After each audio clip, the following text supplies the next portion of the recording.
everybody, it's Gwen from Proof of Africa. Today we're going to discuss with Megan and Monfo, who were already host on our show a few months, like a few months ago, I Yeah, think. it feels like yesterday. Something like this, but it was so we have the pleasure to have them today so they can present us a bit what are the updates around the WADA ecosystem, the thing they are working specifically on, and also some of the catalyst new projects. So it's a pleasure to have you guys. How are you? It's a pleasure to be here. Thanks for having us. We're doing great, Gwendol. Thanks for having us on your show today. I can see that you guys have a big smile on your face, so it means that everything's going well. By the way, I don't remember if last time we talked on the show, were you already in Cameroon? Yeah. Okay. Yeah, I remember because we hadn't quite finished setting ourselves up yet. We're now in our private office. We have a public office space. So we're setting up the Cameroon Hub, right? Last time we were talking about planting roots in Africa. And good news, it got funded. So it's kind of pushed us to be able to do a little bit more with this space. So we do have sort of two big rooms here for the hub. There's kind of an office room here, and then there's a bigger workroom, office and library, I should say, and then a bigger workroom over there. First of all, congratulations. I think it's really great to feel that there is a good project that there is only a good project, but yours has been funded, and also like with this you can really start to scale up and do real things. Perhaps that next time we can also plan a little tour to see a bit, like, because I think it's cool for people to see a bit. But yeah, so I think that today, on top of what you're doing for your hub in Cameroon, I think you wanted to present also to give us a big picture of what's happening within the WADA ecosystem and what is the next thing you want to push, right? Yes. Right. Yeah. So we talk a lot about WADA, the three main pillars of WADA. So we have infrastructure, education, and Dapps creation. So what we really have been focusing on up to this point is infrastructure with a little bit of education. You know, we've been doing a lot of small event. Well, I don't want to say small events. We've had some quite big events, but introductory events, kind of events about educating people on introductory information to blockchain, introduction to Catalyst, introduction to Cardano, but more of these sort of one-time events, separate from our long-term education plan, which is what we're going to talk a lot more about today. And then this education plan is sort of fueling the WADA devs of the future that will then come together and create the Dapps of the future. So that's kind of the three pillars and how it works together. What we're focused on here in Cameroon, so our hub is specializing in IT and agriculture. We're actually starting both of these really from the ground up. And what I mean by that, we've talked a little bit about what we're doing on the IT side from the ground up. On the agriculture side, we're also starting to plant things. You know, we have a field. We can talk about that on another show, I think, but we're also starting this from the ground up. And at some point, it's going to be at a level where we can start cross-implementing IT solutions.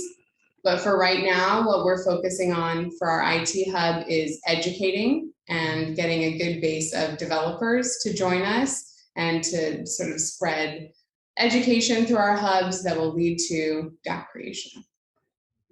That's actually, I think it's because we are now talking to each other for more than a year, and I think it's the first thing you told us about, like, this education thing, and it's also why we always have this good relationship, because I think we understand each other and we have the same goal in the fact that we can have all the projects in the world. If you don't have the developers, people who are educated and understand what it's about, it's not going to happen.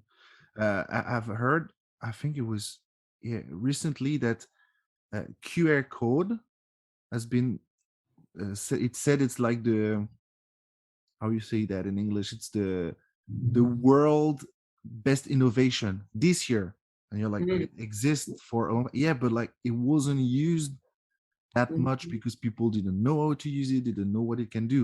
And I think it's exactly what you guys are doing with blockchain. Everybody have heard about blockchain, but nobody really, well, not nobody, but not a lot of people really understand the potential. And on top, we don't necessarily have the developers to implement the solutions. So like you guys are like really creating these things to go from point A, or I don't know if there is something before A, to point Z. So it's really great. Yeah.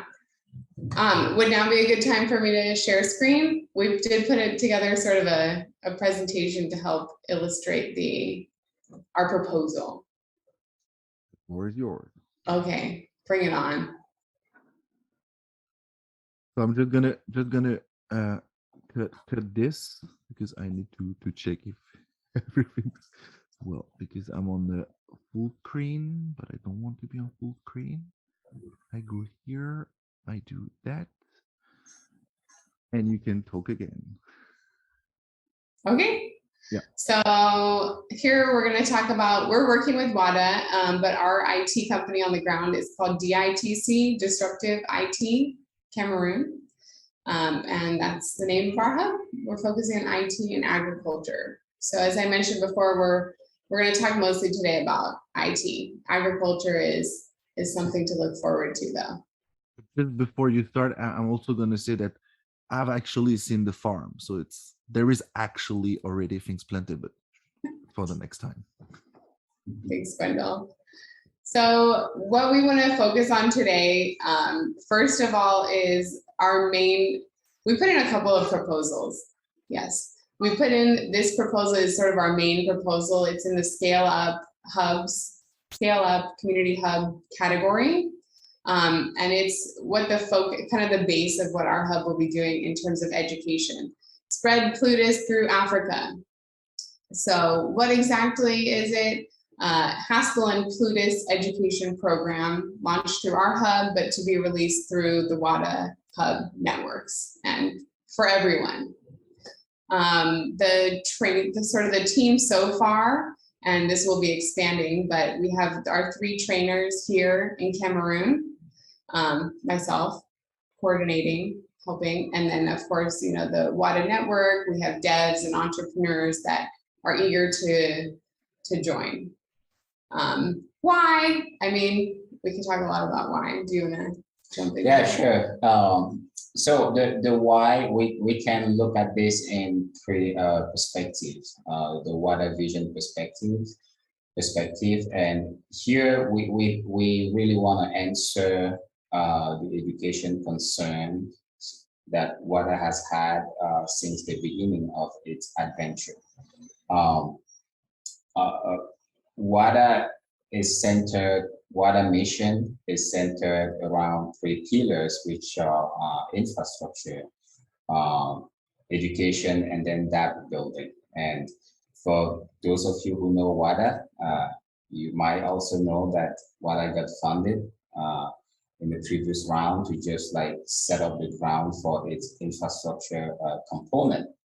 So now that our hubs have a little bit of infrastructure, we want to leverage that and move on to our next step, which is education. So the idea here is really to provide developers and entrepreneurs with a tool to really brainstorm the ideas and come up with their own solution that match their local context.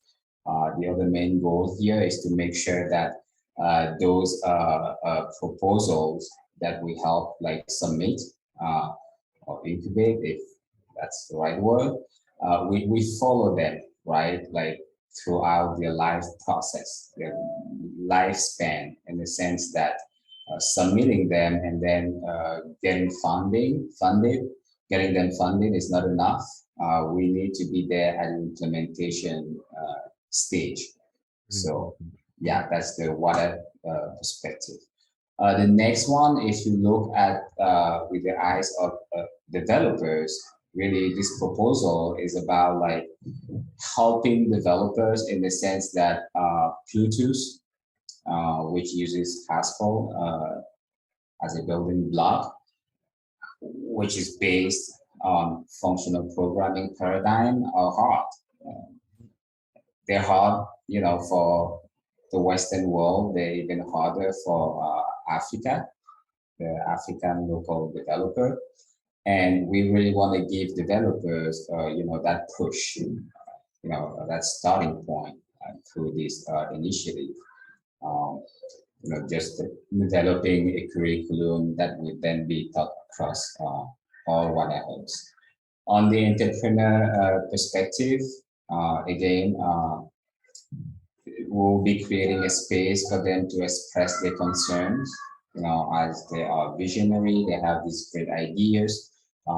Most of them are concerns about like the adoption of Bluetooth, the adoption of Haskell, and so on. So we want to make sure that we are addressing those concerns. And again, just giving them the space to be reassured that the solution will be implemented. So if we move on to the how are we doing this? The big picture is this is a 9-month initiative that started like almost 3 months ago. And we chopped it down in 3 phases. The first phase was about like getting the trainers ready by completing their like knowledge in Haskell base. That phase was completed a few weeks ago. The next phase is really about moving on to Plutus training for the trainers. And during this next phase, which will last for 3 months, in parallel, we'll be starting a Meetup group, you know, where we can start gathering developers who are interested in what we're doing, and also entrepreneurs, and starting to have those conversations around Haskell, Plutus, Elm, distributed ledger technology in general, and software architecting and implementing in general as well. We have several tools or ideas of how we're gonna, you know, push this forward. We are thinking about like creating a content for the last phase of our journey. The last 3 months will really be focused on creating a curriculum that will then be shared across the network of hubs within the WADA network, I know. We're also thinking about like using hackathon sessions to engage our developers, as well as creating clubs within schools to keep, you know, the journey alive and get those young high school students, including you know, college students, really involved in an active way.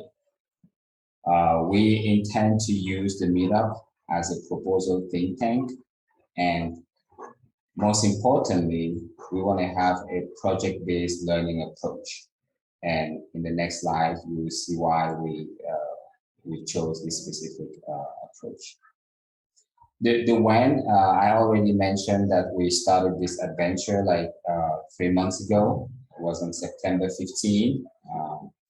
And then in December 28, on December 28, we're going to be launching our Meetup as a space for devs and entrepreneurs to start like, you know, thinking about like all these subjects. Yeah, and I mean, as a starting point for the meetups, it's really going to be kind of like a mentoring space. So while we're gathering the trainers, while we're kind of getting people excited about it, it's a place where people, entrepreneurs, developers, interested people can come together and get any kind of support that they need around, you know, have kind of a mentor in the room to ask questions to, or to, you know, have some developers to maybe problem solve through some things. But it's really all about creating the community and also getting some of the people who will be following the program involved in what the program should look like. I think that comes back to a big reason of why we're doing this. You know, there is, I guess, content available for motivated people to teach themselves, you know, Haskell or Plutus. But the real reason why we're doing this is that we want to kind of continue with this community and project-based learning approach that we've really started with WADA in terms of our WADA network and supporting each other in our projects, having a place where people are coming together to do exactly that, to work together on projects and share solutions and think about this whole idea of interoperability between countries, et cetera, et cetera. Thank you, Megan. I think that was great. Yeah, I just want to add a little bit more about that. Hackathons will be another tool that we'll be using. And the end goal of this meetup is really about like creating a curriculum that fits the mental model of all the people, the stakeholders involved. Again, that will be shared across the WADA network and beyond. So where will this be hosted? In person within the local hubs and online as well. Just perhaps before we continue a bit, there is something like really, everything is interesting, but specifically interesting, like, is also what you said about keeping things on the long term and keeping the link between all the projects. And we know that it's not easy to keep a community and to keep things alive. And it's true that if it's not related to real projects and it's just discussion, sometimes, you know, people lose interest in it, or they have always something better to do. So like keeping this approach, I think it's really clever, because it's, at the end of the day, it's what you want is like keep the community alive and to be sure to push for those communications, sharing information. So I think it's like, on top of having professional trainers, people who know exactly what they're talking about, it's also good to have discussions between all the people who are interested in such a technology. Exactly, community building, right? So now we're going to start to paint the picture. Like I mentioned, we had some extra proposals in. That was really the core one, but then we put in some extras for kind of the extra things that we want to do besides, you know, our core purpose. So the two on this slide are sort of more in terms of a bigger outreach effort. So 300 Plutus trained women by 2025. You know, obviously women are really important. We put this one actually in scale up, what's the name? Grassroots DeFi category. And we got a comment that they didn't understand the choice. We responded and we wrote in our proposal about it, but I'll just talk about it here because it's not necessarily obvious without being in this context. But a lot of the solutions that we care about implementing in terms of DeFi, if you think about implementing them on the ground here in Cameroon, for example, it's going through a woman. Yeah, just to add a little bit to that, what actually happens on the ground is that women are at the forefront of DeFi solution. You know, I mean, the ones that are run on the ground, informal markets and so on. They are the ones that get together at the end of the day and think about what they're going to do with whatever they sold that day or whatever money they made. And it usually ends up being something like they form a group that has it could be a group related to, I mean, they have something in common, some common interest like their language or their origins and so on. And through that group, there will be doing stuff like we collect money on a weekly basis or on a daily basis, and there's one winner overall. And that's just one specific example, but the big idea here is that women are the one who actually implement local DeFi solution on the ground in Cameroon. So to go back to this challenge fitting its category, we feel really strong about it in the sense that if you want to build like real grassroots DeFi in Cameroon and in many other countries in Africa for that matter, you really need to be giving women the tool, the right tool. express themselves. I think that what you just said is crucial because not necessarily easily understood on the Western countries because it's not the way we present things. So I think it's really good that you say that actually it makes sense regarding what's happening on the ground in Cameroon, but in a lot of countries in Africa, I think. So it's really, really important to say that because it's true as well that when we say yeah, gender equality and stuff, often it's seen through Western countries glasses, but there is other prism or there is other way. And actually, as you said, in Africa or in Cameroon, women are already here. They are doing stuff. So like now it's how we can connect them and help them, but we need to understand how they feel and how they can use this thing. And they need to understand how they can profit from this. And I'm sure they will, but they need to be trained. So absolutely. Yeah. And the second proposal is like in kind of the in the same like spirit of extending the main one, which is spread Plutus to Africa. So club plus hackathons equals a Cardano adoption. To us, it's really a way to take whatever tools or content or curriculum we produce from spread Plutus to Africa and leverage that in colleges or technical institutions. What we've seen on the ground since like the start of this great adventure with Cardano is like sometimes one-time events, right? Like they don't really build that continuous relationship. Or we think that through clubs and hackathons, you can get like young people involved in a continuous way, and just get them like more excited about Cardano, understand more about like DLT and opportunities, and as well as Haskell and Q to start giving them like those like drips or drops or whatever in such a way that when they're ready they can be onboarded into our program, developers program.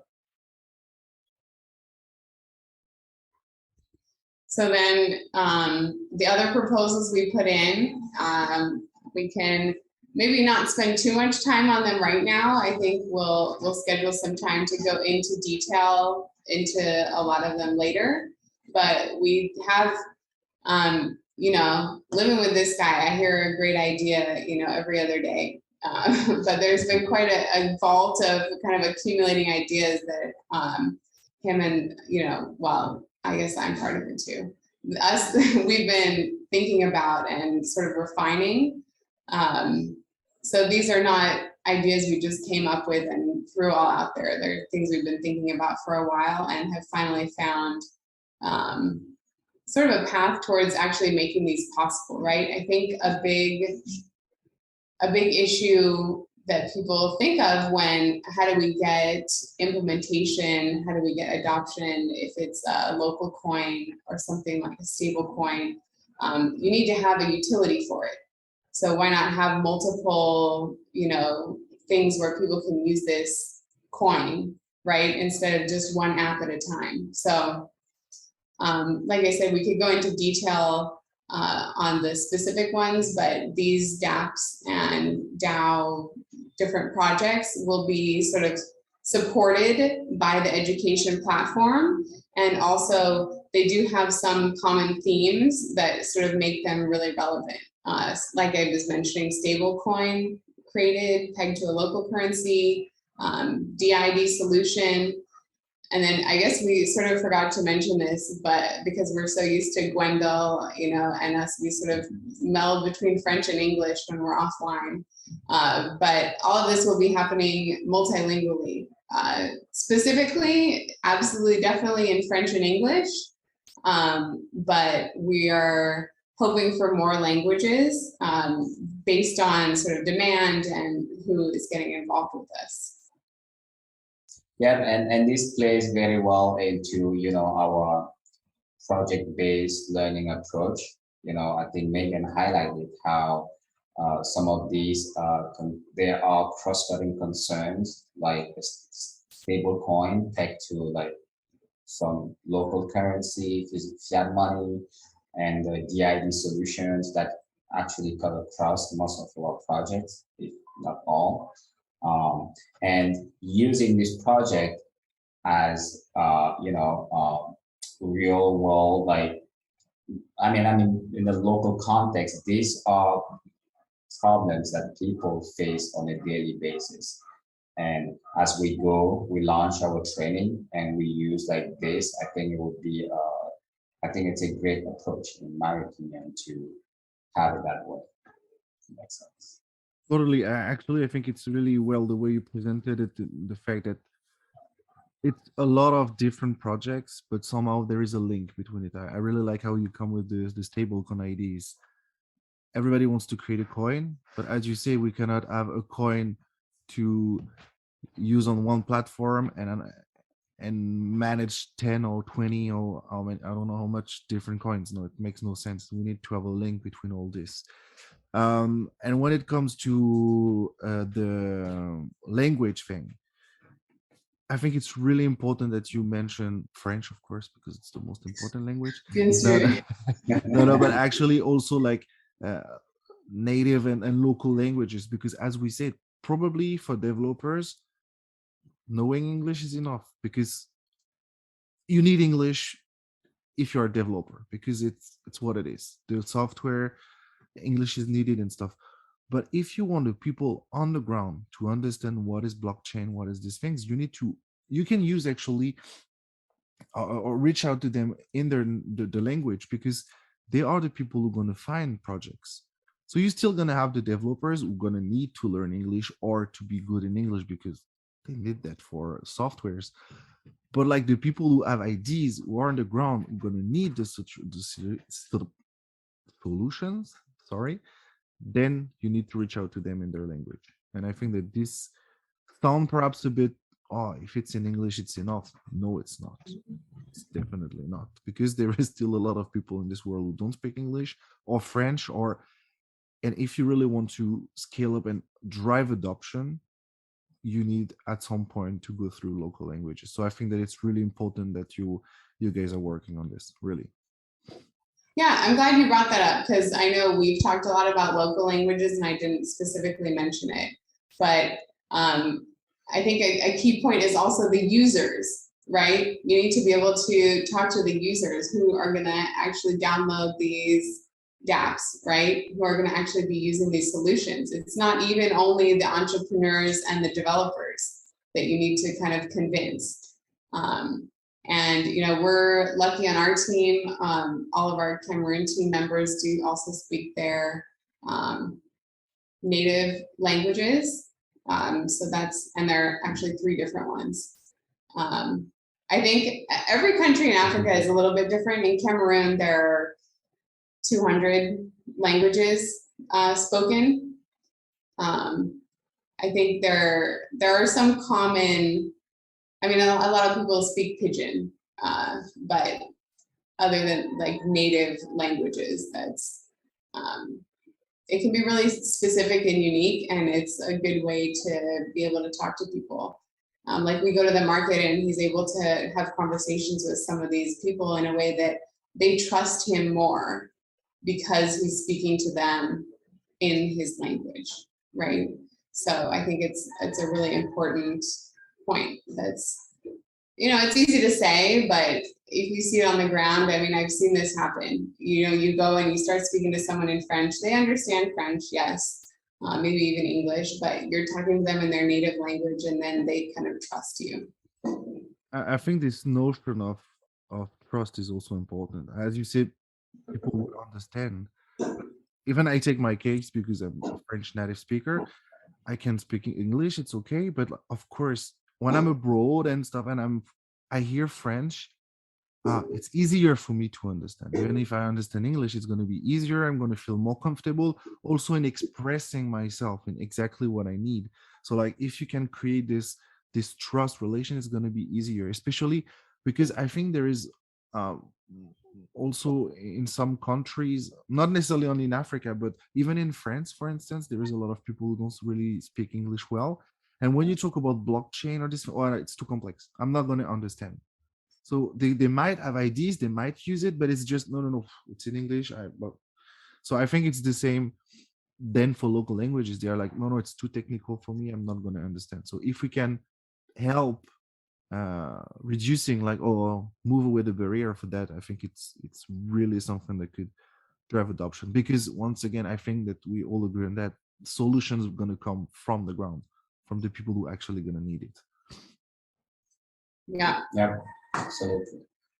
So I'm going to pull down the screen share. Okay. And I think Gwendol, if you'll have us again, we'd love to go into more detail about some of these other projects, because they really, deserve sort of their own time to get into some of the details that we've thought through. But like you started it, so yeah, the idea we discussed with Mgmt, and the idea will be to make short clips to present each solution. And we try to gonna develop that for several, and also for the future, because I think it's interesting we know it's not necessarily easy to follow when it's a longer format, so we're gonna try to do that all together. I think it's actually good to have for this one, it's a bit longer, but have the overview, why things are done like this and what are the links between all these projects. And then since probably beginning of January, we're gonna start to, or perhaps next week, I don't remember. See the details. We're gonna go through the and deep dive in specific projects. Yeah, absolutely. So I don't know if you guys are done. I think that we covered almost everything you wanted. I wanted. So I don't know if you have a last word about like the general structure. Yeah, I think we've explained it pretty well. I hope that people watching this video are excited to follow some of the projects and watch the next ones, and you'll vote for us. Keep us afloat. A lot of this stuff, honestly, we've been saying since the beginning, it's like sort of stuff we're doing anyways. Right, we've been plugging along. We have been getting, support from Catalyst and then through WADA. But we're on the train now. We're hoping to get like stuff to keep going, but we're not going to be stopping anytime soon. Absolutely not. I think it's pretty important, but as you said, the thing is, you're going to do it anyhow. But it's true that having a little help just speed up a bit the thing. So. And well, it helps it to happen on time when you have funding, because you're able to have your own security, you're able to market things the way that can push them forwards. We're able to have materials that we need, and things like that. Yeah. No, and the thing also which is good with, if people vote for you guys or for WADA projects, they know that they're gonna have a date about it. It's not like money will suddenly disappear. No, like. You have a project on long term, you're applying fund after fund, new projects or projects that are a complement to the one who have been done before. So the whole idea is really like to build something on the long term and give updates to the community. So I think it's also something important. Yeah. So thank you very much for your time. It's always really pleasant to discuss with you guys. And yeah. We're gonna give a rendezvous for beginning of next year to make this little clip about the specific projects. All right, thanks. Thank you, Gwendol. We are really grateful to be on your show to expose our ideas, and we are looking forward for the next episodes when we get into details on each of those specific proposals. I'm excited too. So, bye-bye. So I'm gonna, I think it's, I never remember how we say that in English. Bonne fête de fin d'année. How do you say it in English? Bonne année. Oh, Happy New Year. Happy New Year. So it's like, you were saying in English and I was just hearing French. Okay, so bye. Like enjoy Christmas and New Year's Eve, and we talk to each other really soon. Bye bye. Thank you. Okay.